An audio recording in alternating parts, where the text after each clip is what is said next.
Twitter peeps may remember it because, of course, almost getting run over by a car is something you're obligated to live tweet. So one afternoon, after a long day of being a workaholic shut-in, I decided to stop off at my local grocery store. Now those that know me know that I'm very creepy. I'm very observant. I like to people watch sometimes. It's usually to get ideas for characters and stories. And this particular day, as I was walking in the grocery store, I came across a remarkable looking gentleman. This is important to the story, trust me. He was tall, round, wore rectangular glasses, was kind of thinning up top, and had a very distinct broom mustache. For the animation nerds out there, kind of like Eric Goldberg, only taller and less cuddly. I made a small mental note about him and carried on with my shopping. When I was done, I paid and walked my basket out the front doors. So this parking lot was set up like most grocery store parking lots, rows of spaces with handicapped spaces in the front. I started walking down my road to get to my car when I noticed a very nice Mustang sitting in the first handicap spot. I'm not a car person, but this was one of those cars that anybody would stop and admire. It was black, it had red stripes going down the center. Very nice. But a nice car does not make a nice person.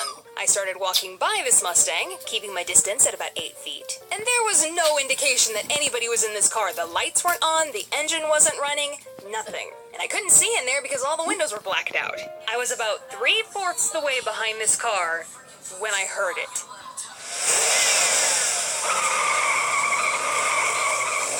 And with reckless abandon, this car shot out of the parking spot heading right for me. I shoved my basket and dove out of the way, and I'm talking like an inch this guy missed me by. I felt the wind of it go by. I fell forward and caught myself hard on that basket. The force of the fall was enough to rip my lace leggings right at the knees. You don't believe me? Here's a picture. Those were mildly expensive. Oh, and the driver also could have killed me, or at least seriously maimed me. I realized I probably should have just ditched the basket and made a run for it, but it all happened so fast that my brain could only think, move perpendicular to this oncoming force. If the basket's in the way, take it with you. Just move! Ah! So I narrowly dodged the car and picked myself back up, but what was so funny was how scatterbrained confused I was. What do I do about this? Was it my fault? No. Definitely his fault. He should apologize. But do I just walk away? Let it go?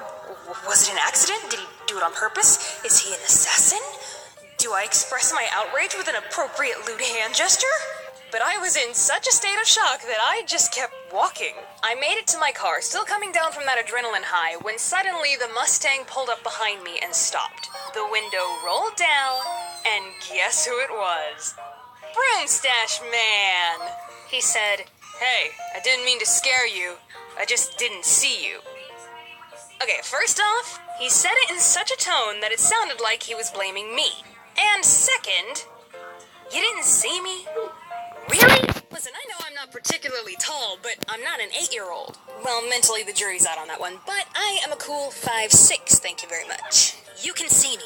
Clearly proven by the fact that you saw that you almost hit me, otherwise you wouldn't have said anything. I was still so shaken and also a little bit angry by this point that all I could say was, okay. Alright. Bye. And he raced off. Cad. You just wait until I tweet about this. But oh, frabjous day, Kalu Kale, the story does not end there. It gets better. I was on my way home, still trying to process all that had happened, and, oh dear viewers, guess who I saw on the side of the road pulled over by the police? Broomstache! Oh! The popo got your number, bro. Oh Lord, I do believe I'm coming down with a case of justice. That is what you get. That is what you get, homeboy. Wait a minute. Where are my groceries?